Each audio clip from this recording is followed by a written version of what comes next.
बच्चों, अभी तक हम लोग मेंडल के बारे में पढ़ रहे थे, या मेंडल ने जो बताया कि जो फैक्टर्स होते हैं वो ही एक जनरेशन से दूसरी जनरेशन में ट्रांसफ़र होते हैं।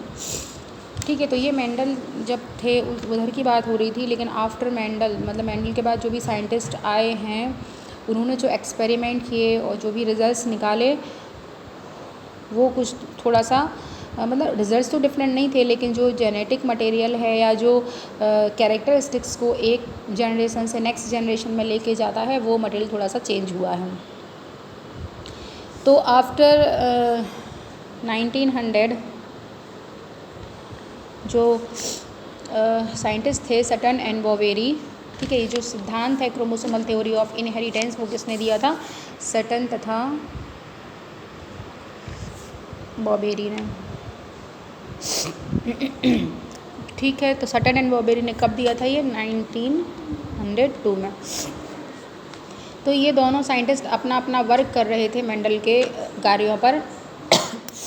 तो इन्होंने कुछ ऐसा सब्सटेंस देखा कि जो कैरेक्टरिस्टिक्स को लेके जाते हैं। ठीक है, तो वो जो उन्होंने सब्सटेंस देखा जो कैरेक्टरिस्टिक्स को या मेंडल के कारक, जो मेंडल ने बोला था ना कि कारक जो होते हैं वही एक जनरेशन से नेक्स्ट जनरेशन में जाते हैं, जिन्हें हम अब मॉडर्न भाषा में क्या कहते हैं? जीन कहते हैं। क्या बोलते हैं इनको? हम जीन कहते हैं। तो उन कारक को इन्होंने क्या बोला? कारकों को जो लेके जाता है उसको उन्होंने क्या बोला? क्रोमोसोम नाम दिया। इसको हिंदी में बोलते हैं गुणसूत्र। ठीक है, जिसका स्ट्रक्चर हम पिछली क्लास में पढ़ चुके हैं। अब जो क्रोमोसोम्स होते हैं वो तो इनका जो सिद्धांत है वो किस पर बेस था या इसके क्या दो उद्देश्य थे? तो दो मेन आपको इसमें उद्देश्य पढ़ने हैं। पहली चीज़ तो ये किसने दिया, कब दिया? आफ्टर मेंडल की खोजों के बाद उनके वर्क पर ये कार्य कर रहे थे, तब उन्होंने ये देखा कि जो कुछ मटेरियल्स होते हैं, कुछ थ्रेड लाइक स्ट्रक्चर होते हैं जो कैरेक्टरिस्टिक्स को एक जनरेशन से नेक्स्ट जनरेशन में लेके जाते हैं। ठीक है, तो वो जो थ्रेड लाइक स्ट्रक्चर थे वो क्या थे? क्रोमोसोम थे। उनकी खोज हो चुकी थी क्योंकि कुछ समय बाद इलेक्ट्रॉनिक माइक्रोस्कोप आ गया था, तो उसमें देखा गया कि ऐसा कौन है कि जो ऐसा तो ये नहीं है कि ये जो छोटे छोटे ये दाने हैं वो एक जनरेशन से दूसरी जनरेशन में चले जाते हैं, मतलब ये किसी न किसी पे अटैच रहते हैं। तो मान लीजिए ये गुणसूत्र है या क्रोमोसोम है तो उस पर इस तरीके से ये जीन या कारक लगे रहते हैं। इसकी विशेषताएं क्या हैं?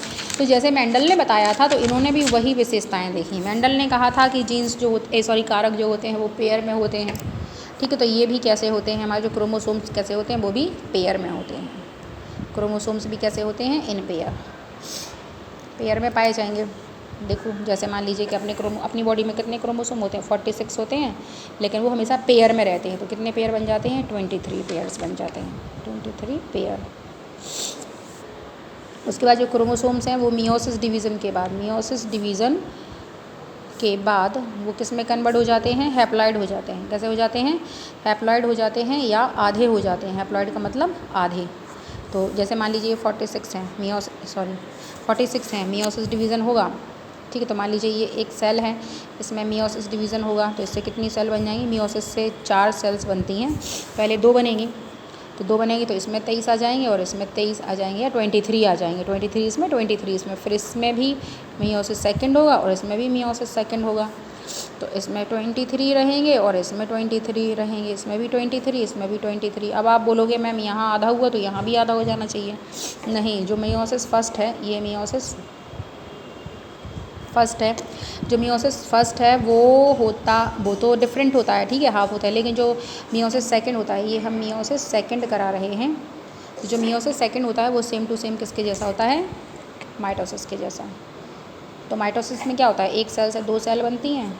ठीक है, और नंबर ऑफ क्रोमोसोम यहाँ 46 हैं तो यहाँ भी 46 ही आएंगे। तो यहाँ 23 हैं तो 23 आएंगे। और 2 बन रही हैं, इससे भी 2 बन रही हैं, इससे भी 2 बन रही हैं, लेकिन ये पूरा कंप्लीट 2 स्टेप में कंप्लीट होता है ना, इसलिए ये इतना लंबा हो जाता है। और एक सेल से कितनी सेल बनती हैं? 4 सेल्स बनती हैं मियोसिस में। तो यही किसने बोला था? मेंडल ने बोला था। उन्होंने भी कहा था कारक जो होते हैं हमेशा जोड़ों में होते हैं। ठीक है, ये बनाए थे ना हम हमेशा पेयर में ही लिखें, कभी अकेला नहीं लिखा है।